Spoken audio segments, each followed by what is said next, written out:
Are we going to be taking questions at any point, or it's not that kind of presentation? Yes, Ayan. How do you want to do it? Do you want to take the questions towards the end of the session? I mean, if someone can keep a track of questions coming in, we can address them at the end of it. Okay, I'll keep a track of it. No problem. All right, perfect. Okay. So whenever they have, or in between also, let's say suppose you finished one segment and you want to open up, like when you want to ask them whether they have any doubts or any questions. Sure. That also Yeah, they can go ahead. No worries. all right.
Vidya,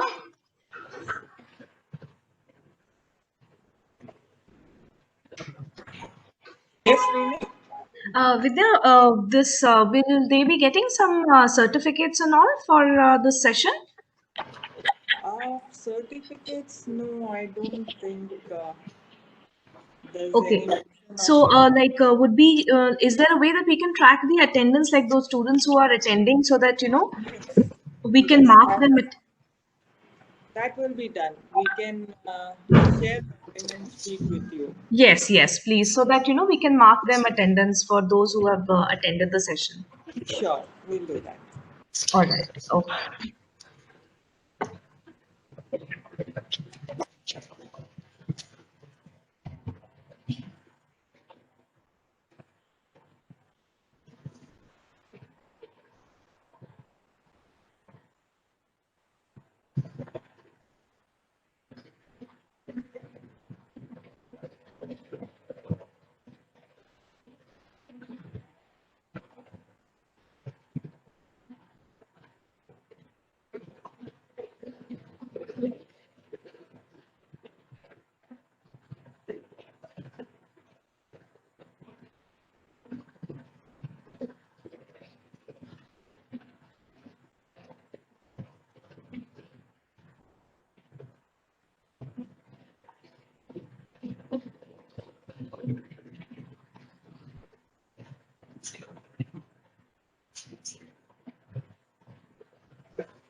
Ayan, shall we start? We have around 30 participants now, so rest can keep joining. All right, sure, no Is that problem. all right? We can go ahead. We can. So I hope everybody can hear me clearly. Yeah. Just a moment. I will just do a short introduction for you. Perfect. To my video.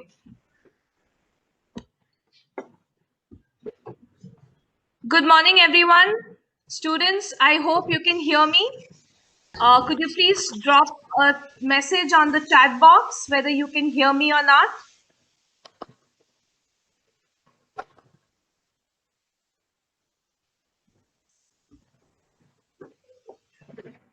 Okay, great. Thank you very much, Gautam, Abhishek, Vignesh. Thank you so much for your responses. Fine. So we are all set here to begin our workshop today here, or we can call it a webinar on concept art. Now, something which we need for any kind of film production, right? Whether it is animation, whether it is VFX, the first and foremost thing that you need to do for your concept is to create the look and feel, the visualization of your concept, right? And so here we have with us Mr. Ayan Choudhury, who is an experienced concept artist with a demonstrated history of working in the animation industry for quite some time now. He is skilled in storyboarding, concept art, digital photography, and illustrations. Ayan has a very strong professional inclination towards arts and design and has graduated from DSK Supercom International Campus at Pune. He's also worked as a concept artist at Eccentric Studios, at Zenga Games, and Redefine, and currently he is a freelance concept artist at Redefine. So we welcome you, Ayan. Thank you very much for being here with us and taking out your time from your most busy schedule for our students here. Thank you so much, Remy. Hello, everyone. Good morning to you. I'm super glad and super fortunate for being here at this on this Saturday morning. I know everyone's kind of in the weekend blues currently, so I really appreciate the time that you're taking out to be a part of this. I hope that the things that I'll be discussing today with my presentation would probably help and motivate a lot of you. I assume since all of you are mostly studying, really they're mostly studying animation, right? Yes, they're all into BSc animation, sir. Okay, perfect. So I will cater the presentation not just to animation but also to gaming as well as live action film production, because by now I have experience in these three areas of the entertainment industry. So we can have a more expanded conversation. In general, my current role is I'm a freelance concept artist in the industry. So my schedule is pretty haywire mostly. So even with this presentation, I actually got a chance to work on this presentation from yesterday. So I'm still quite sleep deprived. So in case I fumble or anything, if I'm going too fast, just let me know. I'll slow down. If you guys have any questions, share it with Rini or just let us know and we can answer it, and I'll try to be as transparent as I can. So this is a presentation about concept art, a look into the world of entertainment design. Entertainment design, why? Because the work that we do in this sector of industry is catered to projects which are for mass entertainment, which is films, video games, animation projects, virtual reality experiences. I probably won't be talking too much about virtual reality because that's something I do not have much experience in, but the other three I can have a much more open conversation about.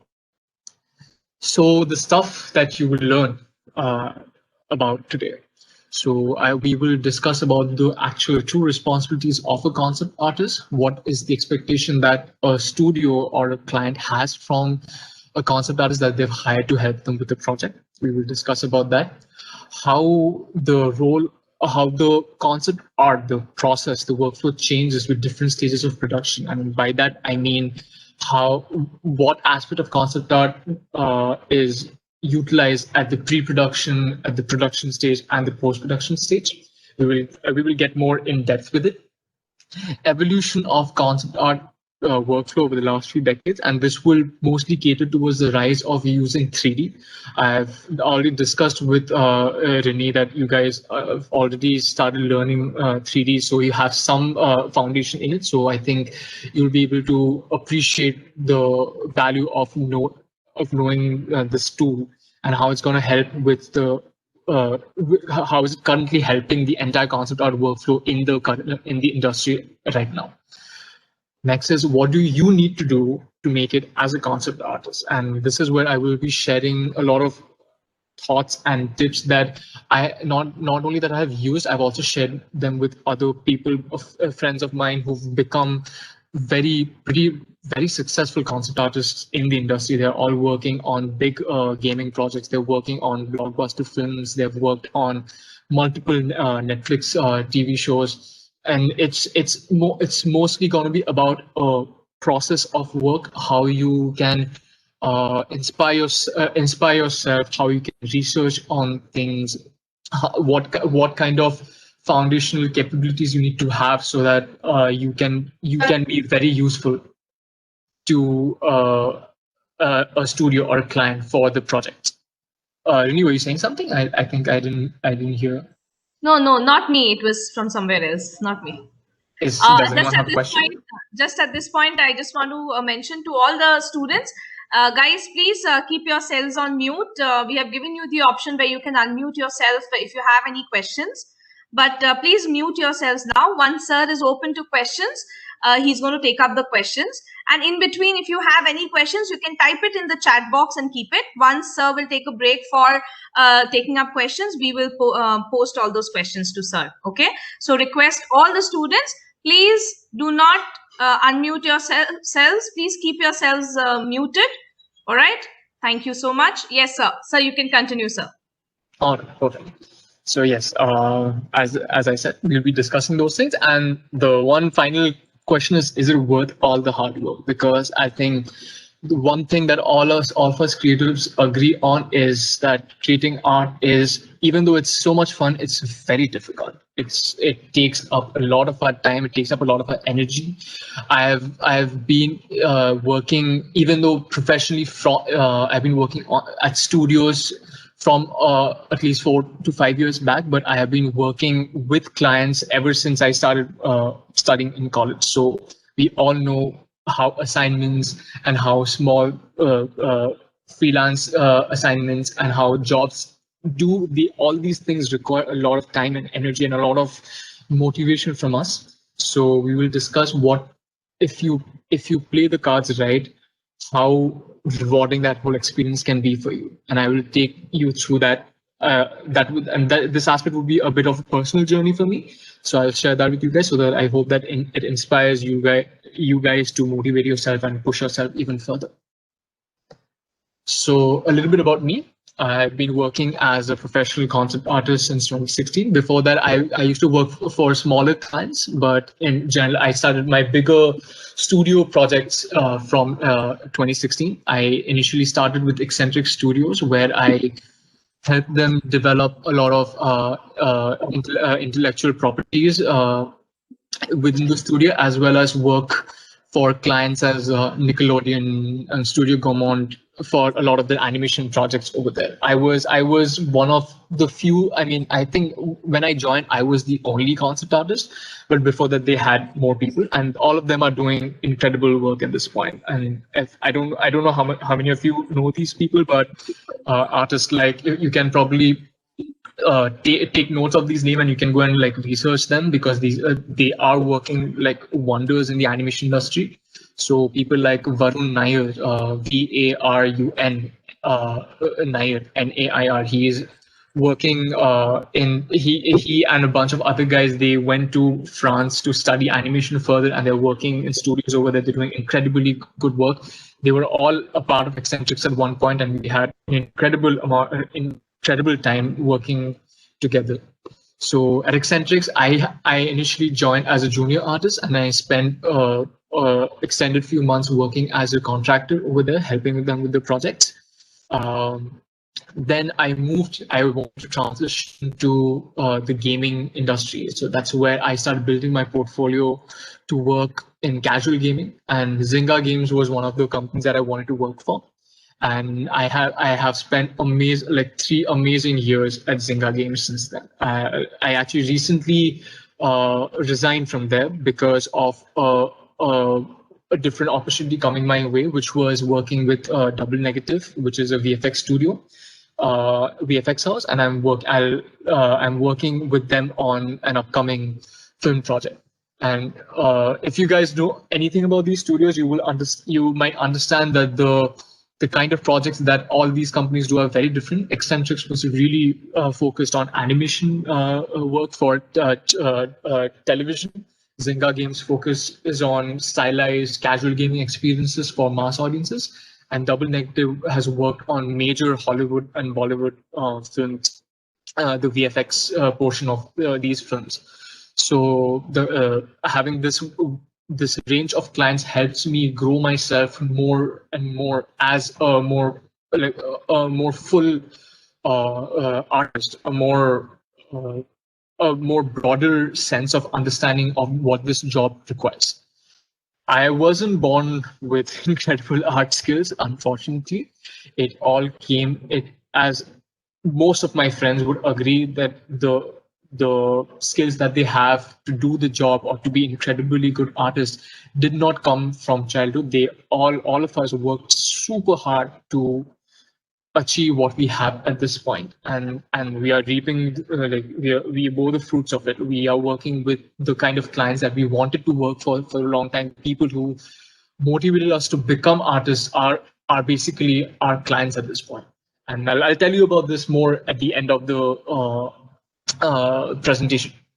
I've also been a member and a mentor of the GAFX convention. I think people local to Bangalore will be aware of GAFX, which is a part of the Abai group. They do these amazing conventions for gaming, animation, and VFX, and I was one of their mentors.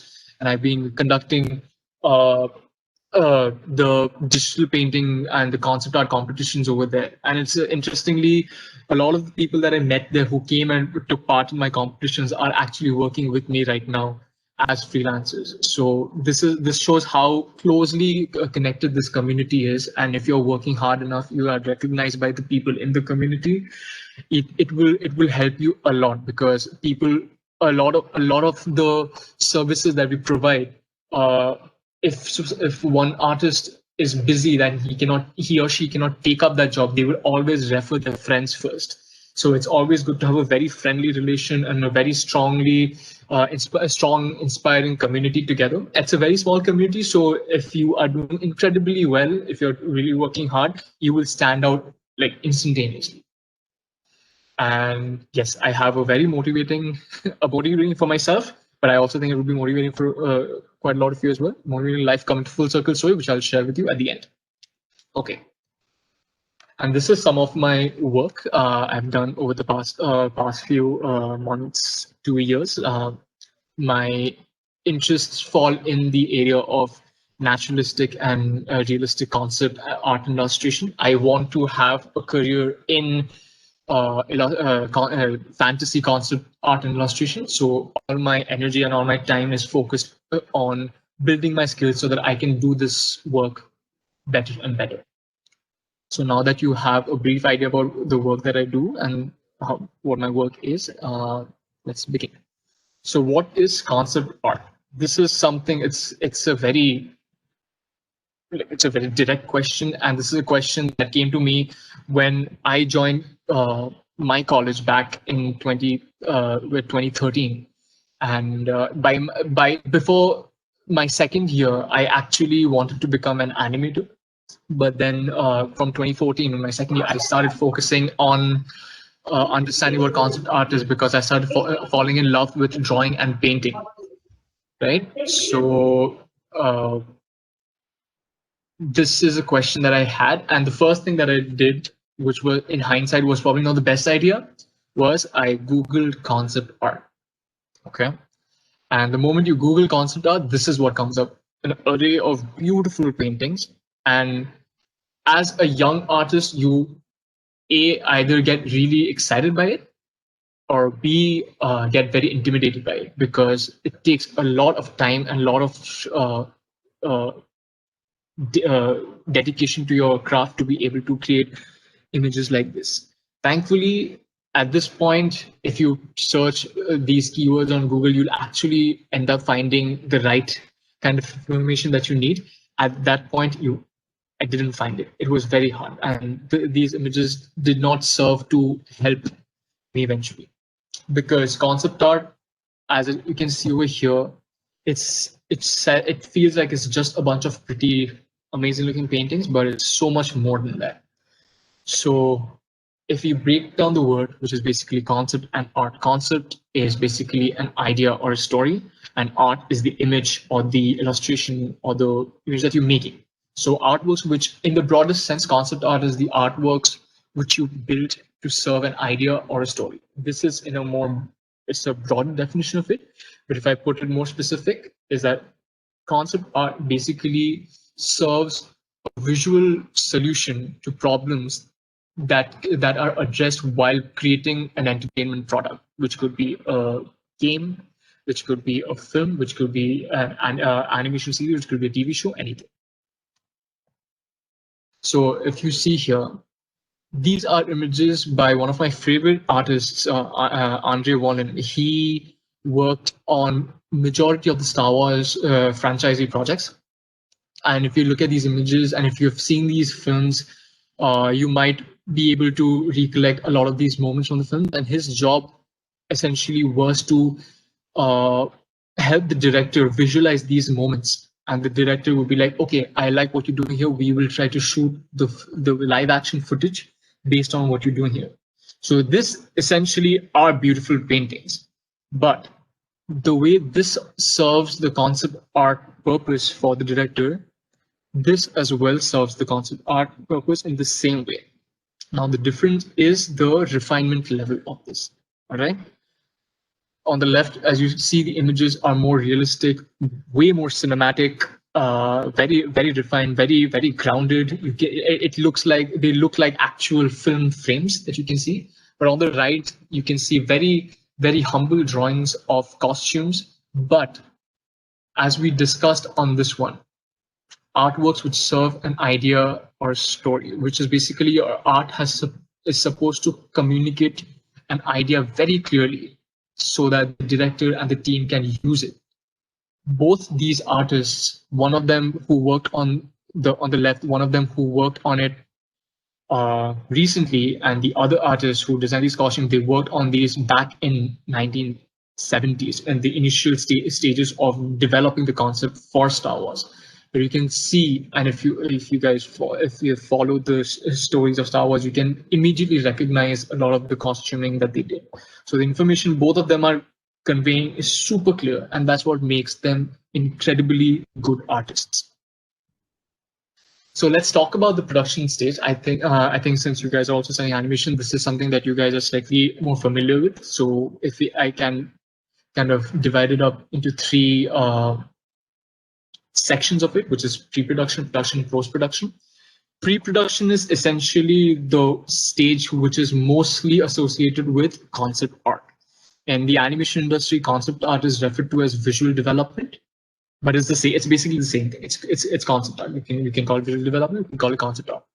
But pre-production is ideally recognized as the only stage where concept artists are required, because if we do a quick rundown of what these three stages are, pre-production is where the director, the script writers, the storyboard artists, the concept art, they sit and they iron out the world that they're trying to build. For example, if it's a Disney film about a princess, the director will discuss the story, how he wants to take the audience through this journey of this girl who's going to become a princess in this lost land with this beautiful king, and she finds this beautiful kingdom.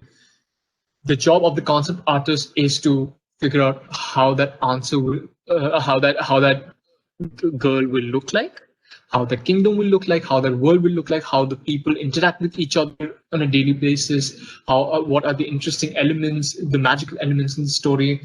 All the visual problems that arises from the script and the story are going to be solved by the concept artist and the storyboarding artist. So basically, this is building.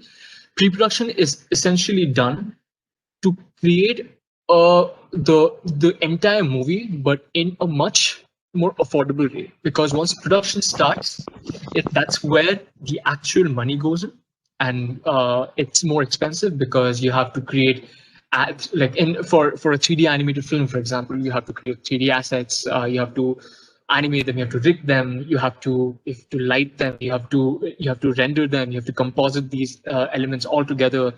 There's a lot of work. It's quite expensive a process. Arini, I think some people can't hear clearly. Is there an issue?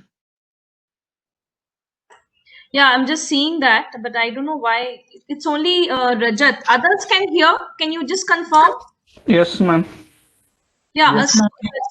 Rajat, if you cannot hear me, I'll just I think he has to just unmute, man. Connect to internet. click. Is it fine? Yeah. So you can carry on. Oh, perfect. Okay.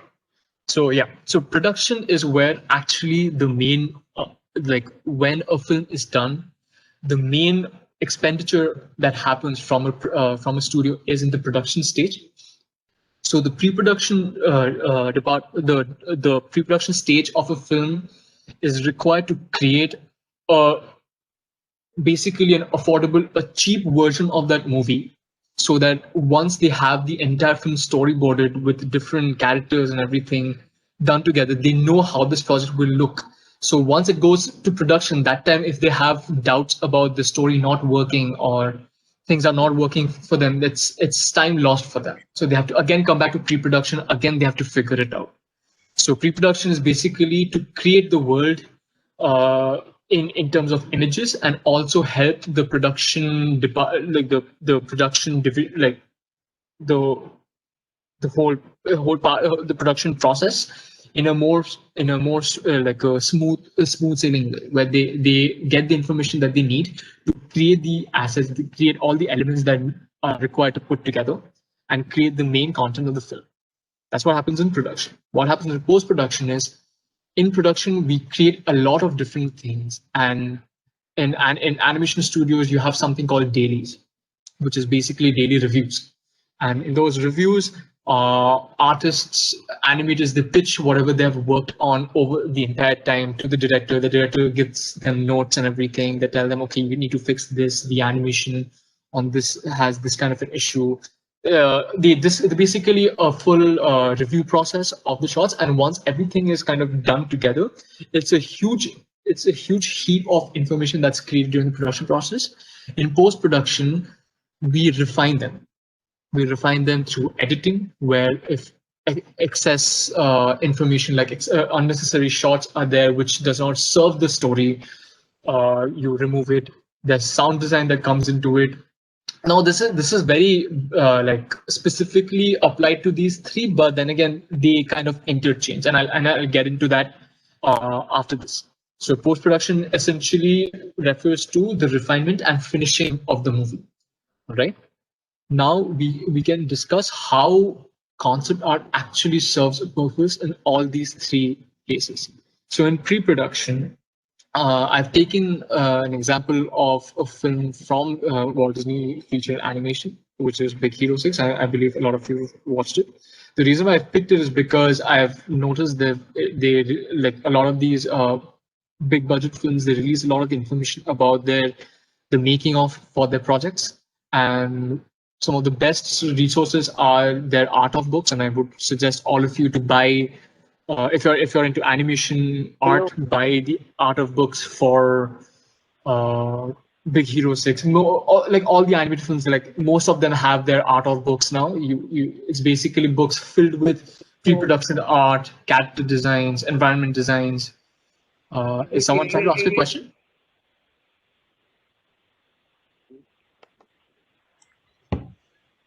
Anybody had any questions? They are free.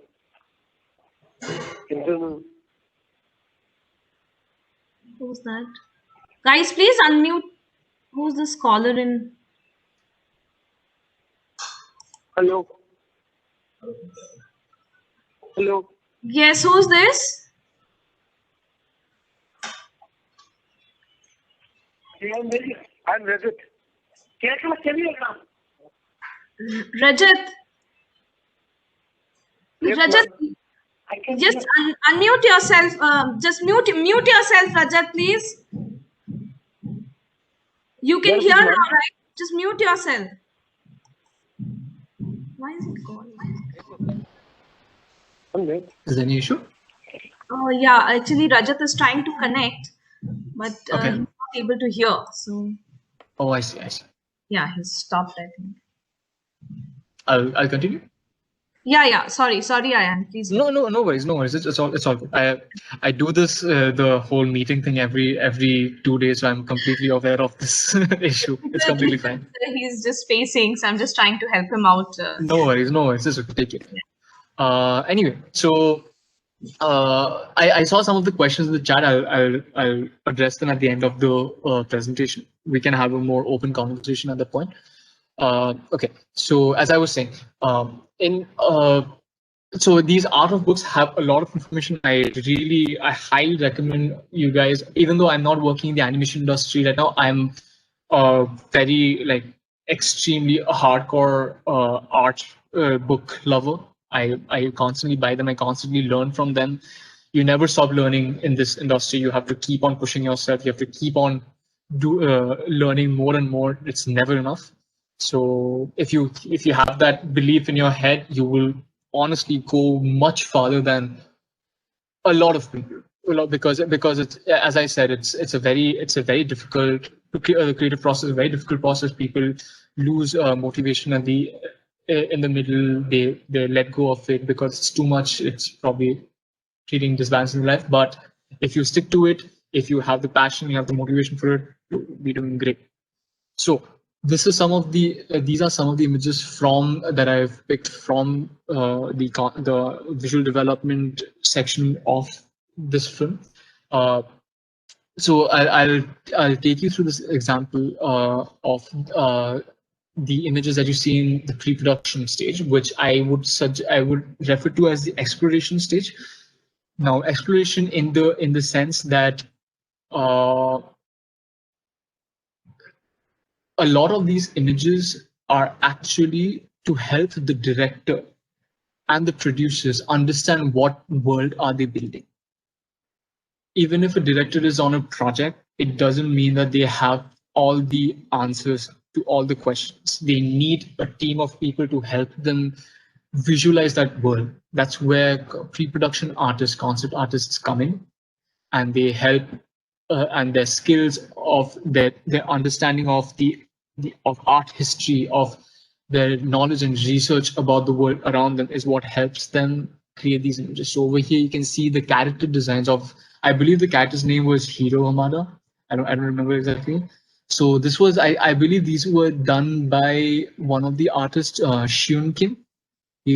I think so. I'm not too clear, but Shion Kim was the character design the character art director on this project. And if you look at these if you look at these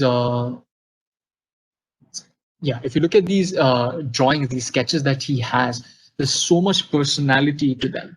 They're not just rough sketches. They are basically telling you what that kid would be like. You can see he's a kid who's hit his puberty. Maybe he has different moods that you can see. He's not super worried about being clean all the time. His hair is super messy. You get a sense of an idea about what this kid represents, and this is the highest level that you can work at, where only, I don't know how many, 1 2 3 4 eight drawings tells you exactly what this kid is all about.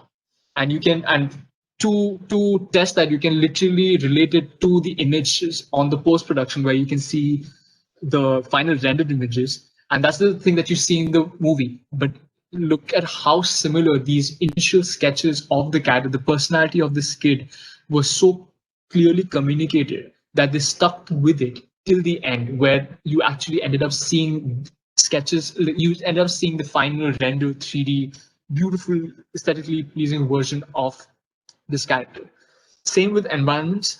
The environments, I think, were done by Ryan Lang. Rini, I think it would be great if you could put these names in the chat as well.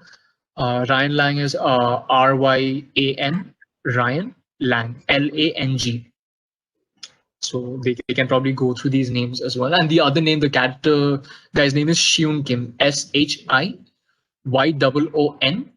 Kim, Kim. Yeah, perfect. Ryan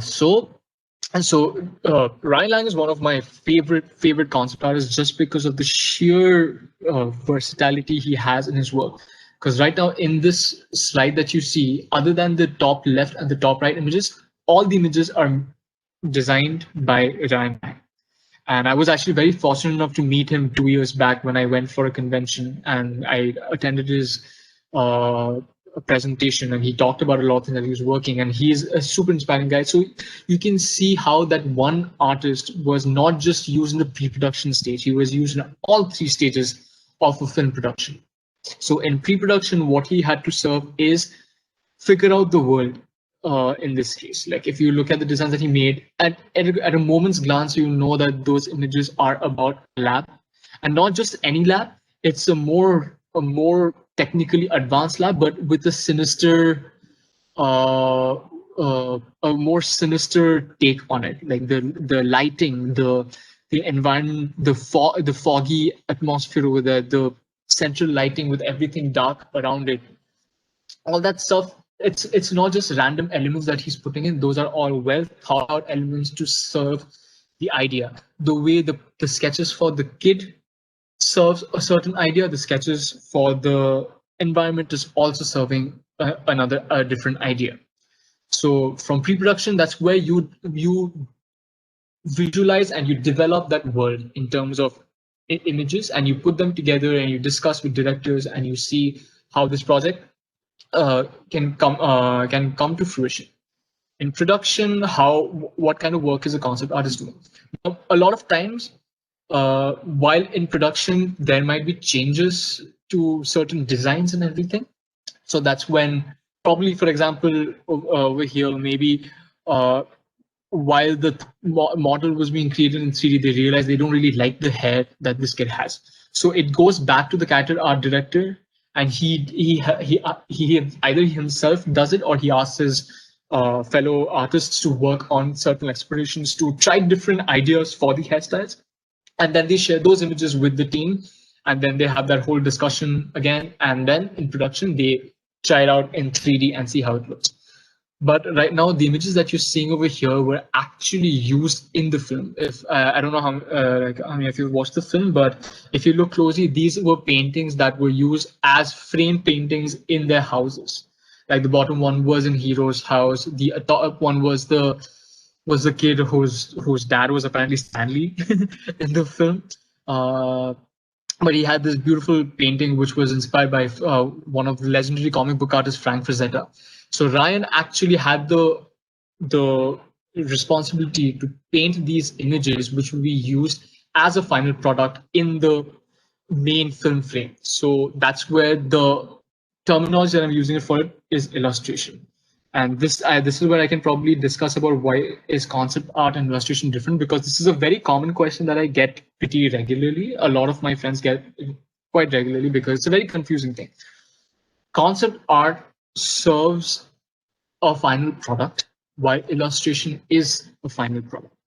Concept art is created to serve a team who's going to build it in another medium. For example, if I take it away from the concept art view, if I put it in terms of architecture, if someone's a group is constructing a building, they need proper dimensions, not proper drawings, draftings of that, all the dimensions, the scale of it, everything. That's the concept. You cannot use those images and call it, hey, the building's done. The building has to be made based on those things. What is illustration in that case? Illustration is basically you use that image, like for example, these images as you see, they can be used as separate prints that you can sell to other people, or this is that final image that you see. It's not an image made to create these things in 3D again or create in some other way. This is the image that you see. So illustration, and in post-production, what I mean by market and promotion is it's also an illustration technically, because it's also not serving another product, but it's being used as a final image. But in post-production or in the final stages, Ryan's job was to create illustrations which would be used on banners in movie theaters and stuff, because these images will attract audiences, and the more audiences are attracted, the more people will come and watch the film, the more people will pay money to watch the film, the studio makes money, everyone's happy, right? So in pre-production, you explore the world, you create tons and tons of images, talking about the story moments, talking about the design intricacies. You can see how beautiful in the central image, the painting that you see at the bottom, the kid holding the cat. There's one tooth that's missing. You immediately get an idea that this kid probably is slightly mischievous. It's not like he didn't have that tooth. He probably broke it some way or something like that.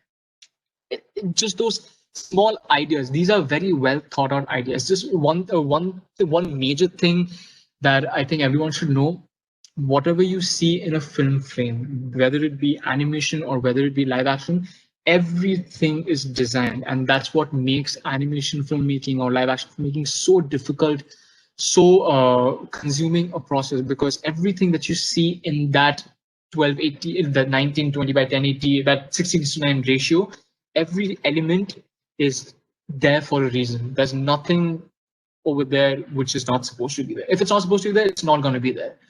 And a mark of a good director, a good team, is that when you see those elements have a say in the story. And that's kind of, it's not, I won't call that it's easier in animation, but it's more controllable in animation filmmaking, because you have to basically, if some random element is there in the screen, someone has to make that element, right? It's not there for free. In live action, if I'm shooting a scene with a guy sitting in a library and there are a bunch of books kept over there, and I'll be like, okay, remove these books, keep those other books. That's a decision I can make, where a team can get rid of some of these books. But in animation, if I have to show a guy the library full of books, I have to get artists who will be designing the library, who has to design the books, who has to understand how to compose the books in a way that it doesn't look unpleasing to the eye. So the point is, everything is planned to the very spec on the screen, and that's what the exploration, the pre-production stage works on. In production, they use the same artists to create these beautiful paintings that they can use in the film. In post-production, you can use them as marketing material, promotional material that goes out into the world, and people see it, they get excited about the project, and they come and they invest in it. I hope that people are they're not getting confused by this. So if you have any questions, please be completely open about your questions. I'll be as transparent as I possibly can. So this is okay. So this is something. This is something that I wanted to talk about. The roles, how they change in a studio. Now now I just want to clear out. This is not a very specific this is exactly the way how it works. It changes. Also, one of the things that I want to add as a disclaimer: everything that I'm saying today, they are not hard and fast rules. They are guidelines. So if I'm saying if I say that, okay, probably don't do this, doesn't mean that you cannot do that at all. You can try it. Essentially, based on a project, it might work out, it might not work out. But in general, if I'm saying like it's not gonna it's not something that we do, you can still try it out, but don't treat it as okay, I'm gonna completely steer clear from it. It's not like that. It's the art creation process. It's very elusive. It's you can't have strong like rules to kind of put yourself in that bracket, right? You have to be open enough to try out different things. So over here, I made a more generalized idea of how a junior concept artist, a mid-level concept artist, and a senior concept artist are expected to work in a studio. So this is where I'll probably discuss a bit about what if you have to build a portfolio for as an aspiring concept artist, what kind of work you should ideally have. So as you can see, when a studio tries to hire for a junior artist role, they essentially look for someone who can take care of the pre-production stage. But what I mean about the pre-production stage, I don't mean full-fledged paintings. They want to see how they can think. They want to see how the candidate can ideate. How good are their drawing abilities? That if a director had a rough, vague idea, this person can quickly sketch them out in on a napkin, maybe just to give an idea. Because everything in this stage is about idea. It's about an idea that's going to serve the purpose for the higher purpose for the project. A mid-level concept artist and a senior level concept artist have almost a similar role, but a mid-level concept artist is essentially expected to understand whatever the junior role obviously does, but also most of the production role where their refined skills of being able to paint and draw and ideate in a very more sophisticated manner, and also to a point where they can do the work for promotional work. And on senior level, you have to do all of it. So if you are willing, if you want to really get like jobs in the industry, I would suggest start off putting your maximum amount of your energy in the ideation, sketching, research parts of it to make sure that your portfolio shows those things. The portfolio says that I am a person who knows how to think. I am a person who knows how to draw, and I can combine those two to create interesting ideas that will serve the team in building the projects they want to build. This is some of the work. Now, this is interesting because back when I showed some of my work, those were the stuff that I had done for myself. These are the things that I've done for my studio Zynga. I was a part of this game called Tropic Escape, which was basically essentially a mobile game about this tropical beach island, and you have guests coming over. You as the person who runs a hotel in this beach island, you have to serve. You have to provide a good service to your visitors. You have to do farming. It's a Farmville franchise. I don't know how many of you know about Farmville. But essentially, this is an extension of that franchisee, but in a more fun and interesting way. The reason why I want to show this is because if you can see, my responsibilities essentially were very less of full-fledged paintings and much more of research and explorations. And this is something very crucial because the full paintings, most of the time, are handled by the senior most artists. For example, when I showed those images from Star Wars Rogue One, those paintings were not done by just any concept artist. It was done by one of the senior most concept art supervisors, the art directors, Andre Wallen. Because if they're giving you that opportunity to create these cinematic, full-fledged, ironed out images, that means they know that you have already done the initial thought process of what the designs are going to be in that frame, what kind of mood is going to be in that frame, what kind of story are we trying to tell with that frame, what kind of costuming will the people in that frame have. There are so many different things that you have to address in one image, and it's very difficult to do that unless you have experience working your skills constantly doing all these explorations. So over here, as you can see, 80% of my job was to research and explore.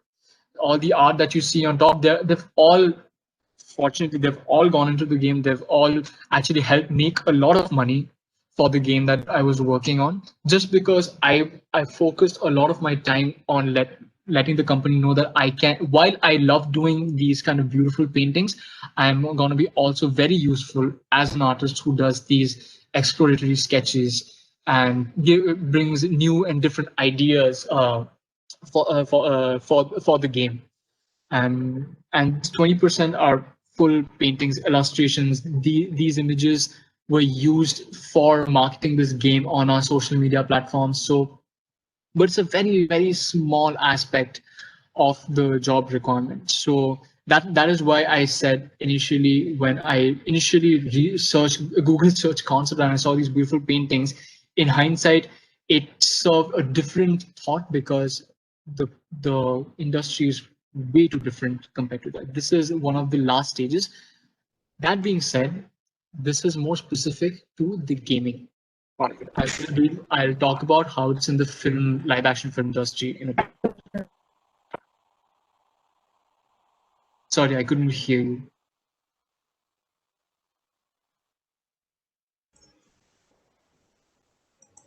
Renee, is there an issue? Yeah, I think Rajat is again trying to connect. Rajat?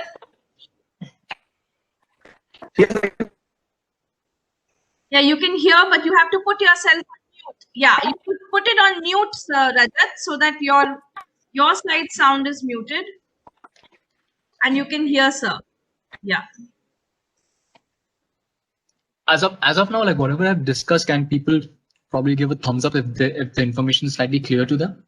Because if not, we can. I mean, we'll anyway refer to all the questions that you have. I will be more than happy to. Guys, could you please respond to sir? Yeah. Awesome. Perfect. All right. So we'll go to the next one. Do I also have Bhavna there? Yes, ma'am. I'm here. Yes, ma'am. Cool. Okay, I hope this is quite pertaining to your Bhavna and Ankita and Rajni. Yes, absolutely, ma'am. Also, Renee, I'll do one thing. At the end of the presentation, I leave my social media information. I get a lot of questions from a lot of people through my Instagram handles, and if some of the students want to reach out to me, I'll be more than happy to help them. Sure. I do it constantly. I love communicating with younger artists. It gives me that motivation to work harder, because I know some of these people will probably outperform me at some point. So I also want to know how well they're doing, and if they're doing super good, I'll be able to recommend them at some point. So let's keep in touch. Let's grow this community. Sure, yes, and that is the reason I called out to some of my students whom I know are really interested in this concept art, and they really do some very good work. So that's great. I'm sure if at any point of time we have time later on, probably they can share the works with you, or they can have their questions up right now after the session. Okay, perfect. We'll do that. Yes, you can continue.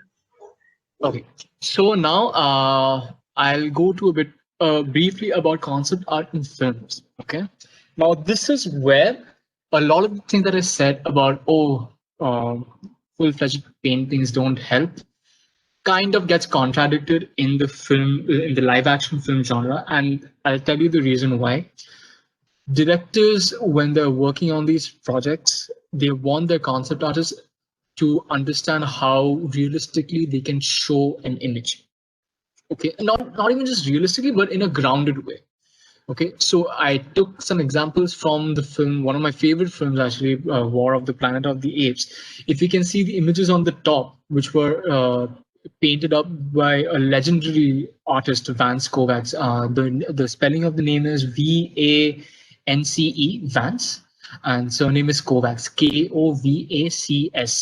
All these guys are on ArtStation. You can look them up. They are incredible veterans of the industry. They have been working for the past 25 to 26 years. They know so much. Every image that they make, they look like masterpieces.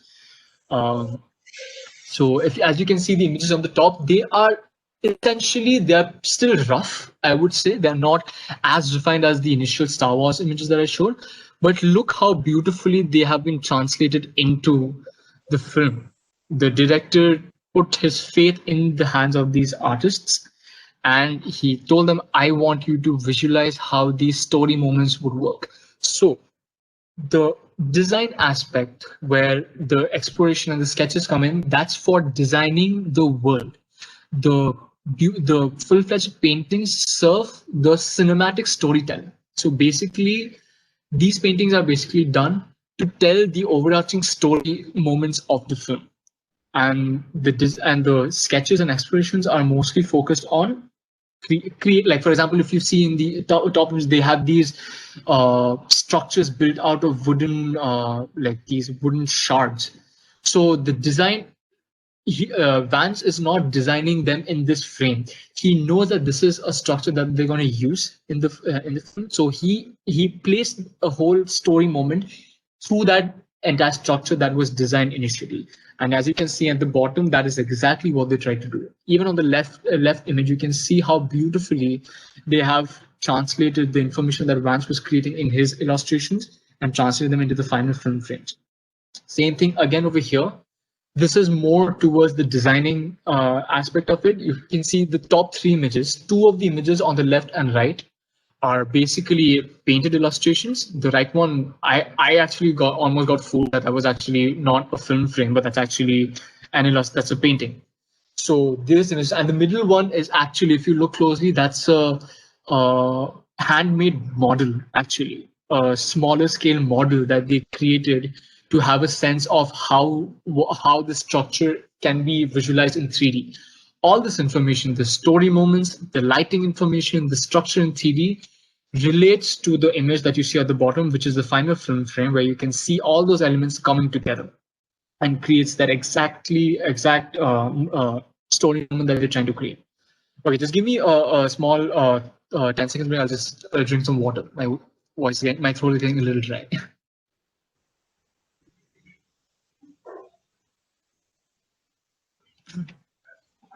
Okay. So here's where I come back to this. Okay. In your portfolios, if you're an aspiring concept artist who wants to work in film, games, television projects, and everything, I will never say that don't have these kind of images. Okay, it's good to see that you can push yourself to refine your work to a point where they look beautiful, they look aesthetically pleasing, they serve a storytelling. But here's something that's interesting about the industry. If companies who are going to hire junior artists, if they see their portfolio is only filled with digital paintings, which are like environments, beautiful environments and stuff like that, they almost 90% of the time they are slightly concerned about whether they should hire this person or not, because this person does not have experience in the industry, right? So if your portfolio shows that you have so these beautiful paintings, but you don't have much experience, you probably have like zero experience working in the industry, what they are thinking is basically, okay, so this person has not worked in the industry yet. The design thought that they're putting in, these images they're making, they're probably just a idea that they had and they just want to paint it out. So that doesn't really solve or serve a purpose of the project that they have. So instead of just doing painted illustrations, add a lot of this, add a lot of sketches and explorations, add a lot of research material. Okay, for example, over here you can see these beautiful drawings and these draftings done for like architectural structures. So the portfolios that these people have, the moment a hiring recruiting team sees these things for a gaming studio, for animation studio, they'll know that, okay, this person doesn't have much experience, but this person knows how to think. So if they bring them in, we can give them assignments where they can work on how to think, how to put your ideas quickly on paper, and probably they ask you to work on 30 different ideas, out of which probably 5 will get picked. And that's the nature of the industry. That's something we cannot escape. I've been doing this every single day for the past like 6 or 7 years now. the job hasn't changed for me. It doesn't get easier. It gets even more difficult, but it gets more and more enjoyable.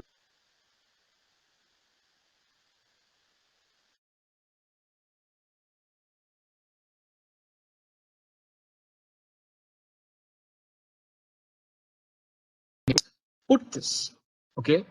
Give some images that allows them to know that even if you like, it's always better to have like, instead of having, okay, this person can only do this, where he or she paints out these digital really beautiful images, or this person can only think.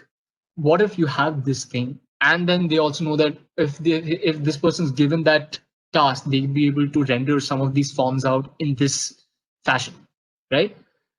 In like, instantly you become much more desirable to a studio, to a hiring team, compared to someone who's putting only either of these two. All right. So even if you put images like this, I'll show you some examples of the images that I've created. So this image that I've painted was an illustration, but in my portfolio, whenever I presented with the sketches, so that initially when I had made these, I did not want recruiters to think that this was just an idea from the top of my head that I just painted it out. This image took so much time and so much effort. I wanted to ground this image in a feudal Kerala aesthetic, where the martial art forms of Kalaripayattu and this beautiful dance form from Tayam as being used together to create this kind of war aesthetic in the middle of a dense Kerala forest. And that was the idea behind it, but I had to explore that idea a lot more. Now I have met so many recruitment teams by this time. I've gone outside India. I've been to Europe and attended conventions. I've spoken to recruiters from Walt Disney Animation. I've spoken to people from DreamWorks Animation. I've spoken to people from major studios. And the one thing that they keep on saying, that junior, young, aspiring artists don't show us enough of the stuff on the right. They want to see how you think. They want to see how you can process an information that's given to you. They will eventually give you the stuff that you see on the left hand side. You will get it anyway, and even if you don't, you can always work on it on your side. It's an added skill. You're not losing anything. You're gaining more credibility by being able to do both these things. But as an artist who's trying to start out in the industry, put a major amount of your efforts in the sketch, the exploration stage, the references, the research, because that's the information that will allow the recruiters to know that this person can think, and they need an artist who can think. I'll be very clear about that. They don't want someone who can just do like a job from A to B. They don't want that. They want assets in their team. This is very specific to concept art. I mean, because concept art, as a concept artist, your job is to think for the director or the art director or the supervisor. Their job is to assign you this task, and your job is to think. Painting is a small part of it. Drawing is a small part of it. They want to know how well your brain works, and there's nothing to worry about it. It's not like, oh, okay, if you've not been a very smart individual. I'm not a very smart individual. I've always scored very low grades back in school, but I realized that by following this process of sketching and exploring these forms, you learn what ideas don't work for you, and then you slowly get rid of those bad ideas and you start coming to the good ideas, and then one of those good ideas can become that final image. So this is one of the images. This is another one of the images that I created for an assignment. And you can see on the right side, I did these very incredibly rough sketches, but they tell you the story about what's happening in the images. And you can also see references of one of my most favorite old master artist, Alfonso Mucha. He was a Slavic painter. I used his images as a reference goal to how I want to push my images, to have that sense of scale. I definitely don't think I have been able to achieve what he achieved in one of his paintings, but that was my goal. And you just have to keep on aiming in that direction. So this is okay. This is where the evolution part of it comes, which is concepting in 3D. Now, in the last few years, the concept art industry has changed a lot. if I take you through all these things, all right, all these sketches and everything, they're still very much a part of it, but they, even though they are quick forms of getting ideas out, they're still slow. And the industry works. I don't like saying it in this way, but the industry definitely works on money. The people who are creating these beautiful films, the producers who are creating these beautiful projects, who are helping and investing in these projects, they want to earn more money. They want to spend less money. So as a concept artist, which is the initial first stages, if you are way too expensive as an artist, you might not be super desirable as an asset to them. And what when I mean by expensive, I don't mean that you charge high. In terms of time, if you spend too much time on something, you automatically becomes a little bit undesirable to the team because they want someone who can create more in lesser time. So that is basically, if you're hired for a week, right? If you're being paid this amount of money to work for this week, if you take time to create 3 images in a week, that's actually extremely slow. That's extremely slow. You have to be able to create 3 images per day, essentially. Don't worry, this is not an expectation from you right now. This is going to be an expectation eventually. You will grow into it. So that's where constantly drawing, sketching, getting familiar with your foundational skills will allow you to quickly understand what is the utmost necessary information that you need to put in a frame to get that done. Now, where 3D comes in is this. 3D, as a lot of you guys are using 3D at this point, you know it will it will speed up your workflow in concept. How? A lot of your essential foundational things that you have to keep in mind while sketching are already taken care in a 3D atmosphere. We'll talk about that more. So faster workflow, it helps with more grounded, more realistic and stylized art because it gives a very strong base on which you can build on top of. Foundational aspects like perspective lighting can be more accurate. This is what is referring to basically the faster workflow because you have a camera setup, you have lighting set up in it. All you have to do is, if you have a rough idea, you can start mocking up the scene with rough 3D blocks in a scene. If you see the image on the right, which is done by one of my favorite artists, also another artist that I've actually had the option to meet a few years back, Jama Jurbaev. He's a concept artist from Kazakhstan, but he has worked on insanely big projects like Star Wars, Mandalorian. He has worked on Ready Player One. He's worked on Jurassic World, like incredible marquee projects. A person who is not from US, a person who's from Tajikistan, it's incredible the feat he has achieved. Not just because he's great at his work, which he truly is. If you look at his work, you can probably put this name in the chat as well. I think some of the people, I saw someone said he's great, so I think some of the people recognize his work, which is great. I'm glad you know about this person. His work is like, if you see a lot of his sketches, I've not put anything over here, but you can go to his ArtStation profiles and you can see a lot of sketches, beautiful exploration that he does in his images. Can you give me his name, Ayan, once? Yeah, you can see it at the bottom with the image courtesy, Jama Jurbaev. Yeah, I got it. Yeah. So he is technically the reason why I also started involving 3D in my work. The images that you see from back then, these were all painted, but now I've started involving 3D more and more just because I see the way it speeds up my time. So foundational aspects like perspective lighting can be more accurate. You can do more in less time, which is essentially what I was discussing about you being an affordable artist. Affordable not because you charge less money, but you can charge whatever amount that you want to charge. They will eventually pay you based on your experience, but you need to be worth that time. So if you are charging them a pretty huge amount, they need to know that you're worth being paid that amount of money. So that's 3D really helps you with that because you can do a lot more. If an art director wants 3 different explorations of the same structure, you can literally just switch the camera around your 3D interface, and you can take screenshots and then you can paint them up. You don't have to do an entirely 3D based in an image. You can use 3D as a base mockup.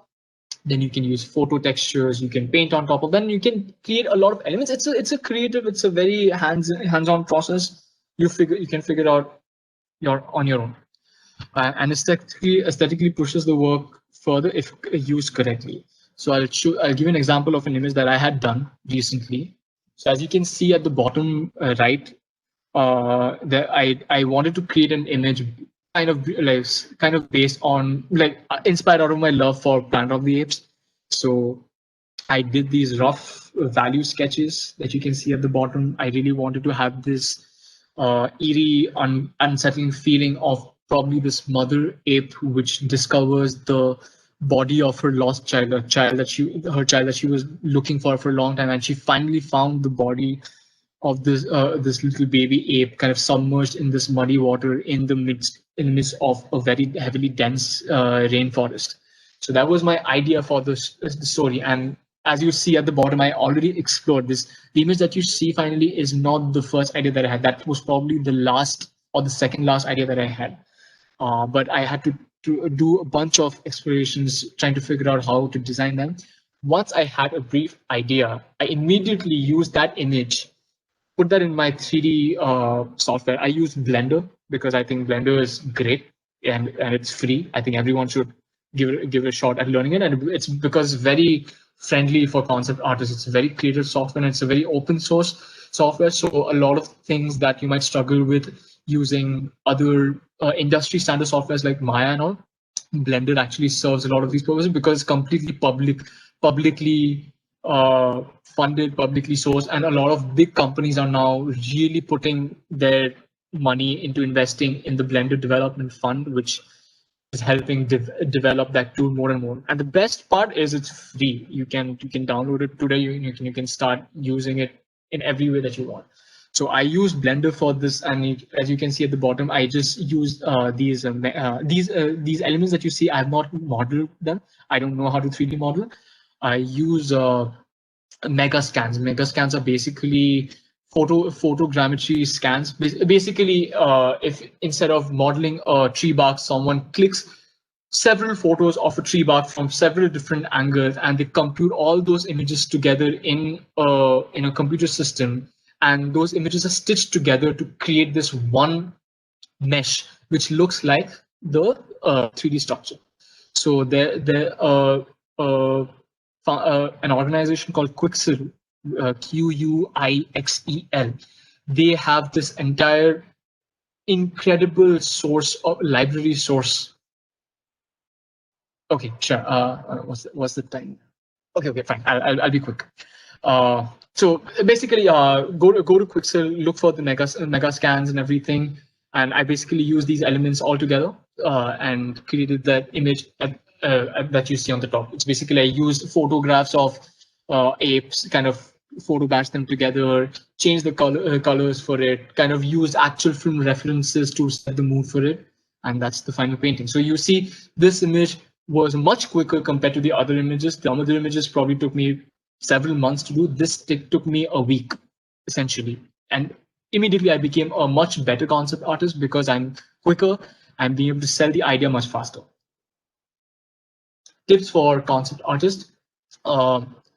Focus on fundamentals primarily, like your capability to understand anatomy, form, light, perspective. It will help you become much quicker. You can ideate quicker. You can draw very quickly, and you can do a lot of things if your fundamentals are strong. If your fundamentals are weak, you will really struggle and you will get frustrated by it because you won't be able to draw something that you can visualize in your head, but you're not able to put it on paper. Focusing on fundamentals primarily will allow you to do that in no time. Spend a lot of time and energy on researching and explorations. You need to research a lot about a project that you're doing. As you saw in these images, I had to research about the thematic elements that I had used. For this one, I had to take painting references, inspirations. So research is extremely important. Keep a sketchbook on you at all times. This is for all the concept, like everyone. I mean, I will not single out concept artists, but concept artists, like primarily you should have sketchbooks with you. You have to constantly keep on drawing. You have to keep your hand warm. It's like a gym, you know. If you don't work out all the time, your muscles atrophy. You become weak. That the same way, if you don't draw regularly, you don't draw every day, your muscles become weak. And I struggle with that all the time because at times I lose track of drawing on a sketchbook, and then I'm not able to draw it very well after a point. Use social media to connect with communities across the globe. Facebook, Instagram, Discord servers have a lot of artists who are part of this community. A lot of people who are willing to help us out to build that. To reach out to them, reach out to me. We'll help. We all help each other out. This is a beautiful community to be a part of, and no one's gonna bully you. No one's gonna think less of you because everyone knows this process of becoming an artist is super hectic. It's very scary. It triggers some of our innermost insecurities as a human being because we think like, oh, if I'm not able to draw very well, I'm not a good artist, and it creates a lot of issues within us. But that's not true. We are all here to support each other. Attend online and in-person events. This is again connected to the networking aspect of it. Connect with people, artists outside the thing. The small story that I want to share with you as reference to how is it worth all this hard work? So this is an image from my class back in 2014, and we had a master class with the legendary artist. This is Mukesh Singh. I think some of you know about him. Mukesh Singh has been a veteran comic book artist for the past several years. I mean, he's worked on incredible comic book titles from Marvel, DC. He even worked on Aquaman, the film. He was one of the only Indian concept artists who was asked to design elements from that film. He was the reason why I chose to become a concept artist, and a lot of the information that I shared today was actually shared with me by him during his 2 weeks masterclass back when I was in college. And he told me specifically, don't focus on final beautiful paintings, focus on the thought and the story behind the paintings, because that is what will make you more incredibly attractive to people around in the industry. And his focus brought me from this. This was my initial work that I was doing before I was took his class, which led to work like this. So you can probably see a very clear difference between the two phases. And to top it off, why is it all worth it? I am very fortunate to say that I'm actually like the person who inspired me to become a concept artist is my current art director. I'm working with him on a major film project at this point. So thank you so much, everyone, for your time. I hope that this actually motivates you to understand this is a very difficult job, but it's extremely rewarding if you do it in the right way. If you follow the process, if you're very dedicated, very motivated, you will bear the fruits tenfold. I promise you that. So thank you. Thank you very much, Ayan. That was indeed excellent, and I'm sure all of the students had a lot to take from here. Awesome. I'll just quickly go through the questions because we don't have much time. We'll have to wind up at 10:55. Okay. So we had a question from Raj who wanted to know that when you tell concept art is the artist who puts an idea or story together. So is it that you create the whole story or a particular scene that you create? And that's been distributed with your colleagues, and then a meeting is set up and you guys discuss on that particular art. So that is his question. Okay, yeah. So yes, the second one is the correct one. You, as a concept artist, you are assigned certain tasks to handle. For example, a character concept artist will be asked to handle the personality, the costuming of characters in the story. The environment concept artist will be asked to understand the architecture, the world building of the story. A lot of keyframe illustrators, basically the beautiful paintings that you see, a lot of illustrators who are keyframe illustration masters, they're asked to figure out the storytelling, the mood of the frame. So not one person's doing all, like one person is not in charge of handling the entire thing.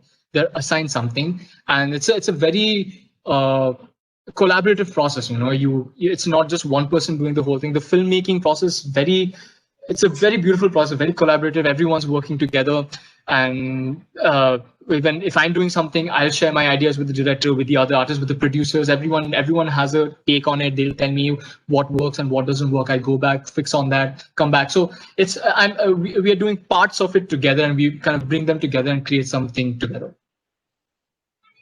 Okay, so it's again, Raj is again had another question wherein he wants to know that is there a scope that by doing further degree on concept art, like are there any courses which offer a postgraduate, like how he knows a postgraduate course on UI UX? So is there anything for concept art, or like is it or one or more? Is it better if one has a website like a blog, or a PDF is enough? Okay, I'll refer to the degree thing first. Essentially, in the industry, as far as I have seen, the degree thing comes in only if you have to move out of the country. And that means a degree is essentially required for a visa situation. So if you have a degree, I know there's this saying around the industry that, oh, don't go to college and don't get the education. Like, I mean, don't go to college. Don't rely upon a college to get the education. You can learn on your own, which is true. You can learn on your own, but a college does also bring a lot of levels of network for you. I mean, I honestly did not complete my time at DSK. I moved out of it just essentially because they didn't cater to concept art enough. That was my main reason. There was no other reason. The college was amazing, but if you are willing to move out of the country, if you want to work in other countries, like right now, it's always better to have a degree done, but that degree will only work if your portfolio is actually good. If you have the highest level of degree, but your portfolio doesn't serve, it's not good enough for the companies, they will never consider you, because the visa thing comes down to the government. People choosing you is based on your portfolio, how good you are as an artist. So it's a like a here and there answer. I mean, I don't have a degree, but I'm being able to work with the biggest artists that I can possibly work, because the world is connected now. Artists are all working together, collaborating together. It's possible to do it from here. But yeah, so that's the answer. What was the second question that you asked? Let me, could you repeat once again? He said that that was the first part, and the other one is that does he have to create a website or a blog, or is a PDF enough in terms of showcasing his concept art? It's always better to, and you have really good websites now. Like Behance was already good, but also ArtStation is a very good link. When we share references across the industry, we share portfolio links, we share Behance links, we share, at times we even share Instagram links. Like it's not the ideal thing. Like don't put your main portfolio on Instagram or social media. Put it in ArtStation. ArtStation is a very good thing. PDF, I would suggest PDF only makes sense if you are actually applying for a company and they want to see the kind of work that you've done for another company, but you can't put that out because there are non-disclosure agreements working. So what you can maybe do, I mean, it's not advised. I've never done it, but you can do a compilation PDF that you can send to those people so that it's not put out there, but you can still share some of the work with the artist, and they know that, okay, you're capable enough to do this thing. So that's the only place where the PDF work, but I would suggest not to do it. It can cause issues. It's better if you create a good enough strong portfolio and upload it like online. It's very easy to share links online rather than opening portfolios. People don't go through portfolios exactly. It's always easier to have a good look through websites, portfolio websites. Okay, he again had that another question on the slide that you had shown on an 80% of research work that you had done and a 20% of the painting, which was mostly done by senior artists. So his question is like, is it that you guys give the ideas and they are the ones who put those ideas finally into the final painting? Is that the way it works? And with that question, he has another question saying that how many years does one do just the research part, and then experience does matter? Yeah. How many years does the research part have to be done? Okay, I'll answer the first part, the 80-20 thing. Okay. all the images that you saw over there were basically assigned to me. Like the expression that I did were done by me. The final painting that you see were done by me. They were, as I said in the initial one of the questions, you are assigned a task and you have to take care of it. But in the gaming industry that I've worked till now, most of the work that I've done is that 80% work where I have to explore and design these smaller assets which goes into the game, because this is a game that has been ongoing for a while. They're not recreating an entire project completely out of scratch. They're updating the game. That's how casual gaming works. You don't like, once the game is made, you don't end the game. You keep on updating the game. Like, players play the game, they give you feedback, they see that these things aren't working, so they update every stage. So the work is always about updating, creating like iterations, making changes. And the 20% effort goes into creating promotional art that I actually was in charge of creating. So that's how the 80-20% thing work. It's not like I'm doing something and someone else is finalizing it. It's completely on me. It also depends on the artist who's handling it. If the artist is confident enough, like I was pretty confident enough to handle both those things, so they gave it to me. Other artists were not too comfortable with, so they had to share the work around with each other. Second one, the research thing. Researching never ends. You always, every project has a separate kind of research. You cannot spend like, I mean, I don't think I understand the question very well, but I feel like it's kind of obvious that the question was probably not the right question. Based on a project that you get, you have to do the research accordingly. And the research is basically to serve the purpose that when you create these designs, you can create more original, more creative stuff out of a very well-grounded information that you have absorbed in yourself. So, for example, if you're creating a medieval palace, it's always going to help you if you research on the kind of castles that existed in those Nordic periods, and the kind of costumes that they had, kind of the military defense strategies that they had. All this information helps you cater your creativity, because creativity, so it's a very scary thing, because if you don't put yourself in a box, you can think in so many different ways, and it doesn't really help you in being productive. So you have to put the research helps you put yourself in perspective in a sandbox, and you can play in that sandbox then, right? So that's how you can use the research. Doesn't end. Research will keep on going, but it depends. Like it changes from project to project. It's basically that. Raj, the DSK question that you asked, he studied in DSK. DSK is a place where it's a campus located in Pune, and he studied from there. Raj. Don't look it up though, because that college doesn't exist anymore.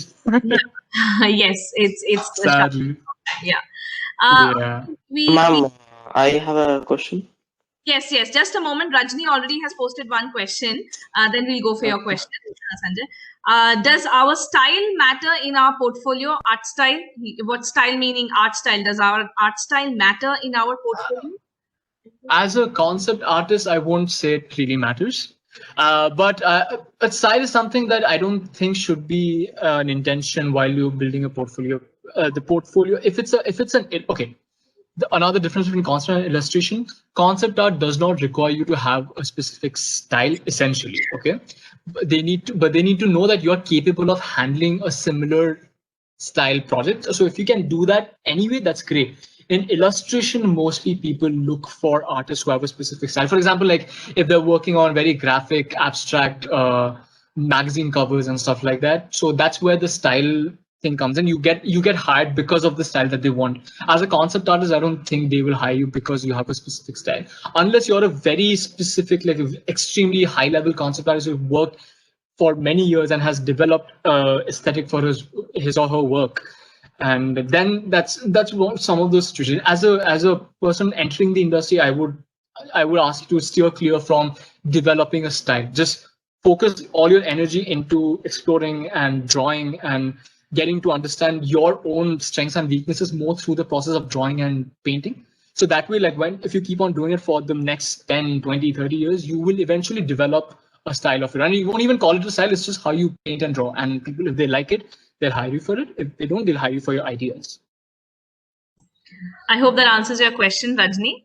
And so that'll be it. And if somebody else had wanted to put up a question. Someone wanted to ask a question, right? Yes. So, like, sir, you mentioned like there are seven. Okay, is there an echo? You can speak. Yeah, I had like a feedback loop. That's why I Oh, stopped I talking. see. So, okay. There are like seven fundamentals. I was like wondering how like you balance time when you were practicing all the seven fundamentals. Interesting. Okay. So that's where you have to be a bit more, you have to know how much time every day that you can spend on focusing on teaching. With anatomy and figure drawing, I made sure for the past 1.5 years, every single day I woke up in the morning at 4:30 or something, and I woke up and I constantly did figure drawing till 6 o'clock in the morning, and that essentially that small 4:30 to 6 is not a long period of time in early in the morning because everyone's asleep. You have nowhere to go. You can sit and focus on that time and focus on that time to essentially work on this fundamental skill, and over a period of time it builds up, right? Because before that I was not able to draw figures the way I could. Now as you saw some of the work, I think I have a bit more grasp on anatomy and figure drawing just because I follow these small schedules every single day. So you obviously can't do all of them together. You have to assign days for it. Like for example, if the one thing that you want to get very good at is perspective, prioritize your learning time to perspective more than the other things, and then see how you can relate. For example, if you want to do figure drawing and anatomy, how you can relate perspective and anatomy, because perspective and anatomy go extremely hand in hand. If you are not good in perspective, you don't understand perspective, your anatomy will not work out very well, because it's all about how your hands, legs, your torso twists in 3D space, right? So you have to see how you prioritize the one thing that you want to work on and then branch out the other things, how you can focus on those. For me, figure drawing was the main thing that I wanted to get good at, and that allowed me to understand perspective better. So I use figure drawing and anatomy to allow me to understand perspective better, how to create stable, balanced structures better, because a human body, when we stand, when we sit, when we are in a jumping pose, we are always in a balanced, semi-balanced or unbalanced position. You can use those aspects while doing architectural work as well, how you can balance the structures. So they're all interchangeable. You don't have to do like study all of them all together. Prioritize what you want to focus on, and once you have some strength, and then you can probably move to something else and you can come back to it. You will never stop focusing on fundamentals. It's something you have to keep on doing. Like I know artists who are who are the age of 70 or 80 years old now, who are still, they wake up in the morning and they do figure drawing. It's like a sickness to them. I mean, it's a great sickness that they have, but it's a part of them. And it's like they don't think that, okay, I'll practice fundamentals for these many years, then I don't do it. You have to practice fundamentals constantly just to be able to communicate visually your ideas and drawings in the best way possible. And one more thing, like when I looked into like how these people practice, Asma, sorry. Gautam, Yeah, this is my last question, ma'am. yeah, Last we are question. actually running out of time. So what we'll do is, Ayan, if you could just share your email ID or your Yeah. social ID, so that I'll just put it in the chat only over here. yes. Okay. We can. So what we can do is, the anyone who has any questions can go ahead and ask those questions. Okay. To him, because we're running out of time. There's another webinar which is scheduled. So yes, he has already given the Gmail ID to you guys. Sorry, I'll resend. I think I sent the wrong one. All right. And gmail.com. My Instagram is IanDC_art. You can follow my work over there. I give a lot of. No. Sorry. Yeah, I'll call once. Yeah. Hello. Yes. Ayan, please go ahead. I'm so sorry. No, it's okay. It's okay. I have I've sent the Gmail link and I've sent my Instagram link. So if you guys want to hit me up over there, you're very welcome to do so. Yeah. Okay. Guys, the first one is the wrong ID, right, Ayan? I corrected. It's Ayan DC 2809. It's like my birthday 2809. So that's the one. Fine. So I think he has given you this, guys. I'm very sorry. We'll have to cut the session short now. And those who have any issues, you can or any questions, just post to him, and he's definitely going to revert. Yeah, I'll take I might not be able to get back to it very soon, but I'll make sure that I answer all of your questions. Sure. Thank you so much, Ayan, for your Thank you, Rini. Thank you so much. this. Thank you guys for being a part of this. I'm so glad that you guys were a part of this. I know that Saturday, everyone wants that weekend off, but I'm super glad that you were a part of this. I hope that you had something special to take away from this, and can't wait to see what you guys create. Hopefully, we'll work together at some point. Thank you. Thank you, sir. Thank you, sir. Awesome. Thank you, sir. Thank you so much, guys. Thank you so Bye-bye. much. Thank Vidya, you. we are done, Vidya. You can end the session, Vidya. Sure. Thank you. Thank you, Renu. Thank you. Thank you, Thank you. Ayan. Bye. Thank you so much.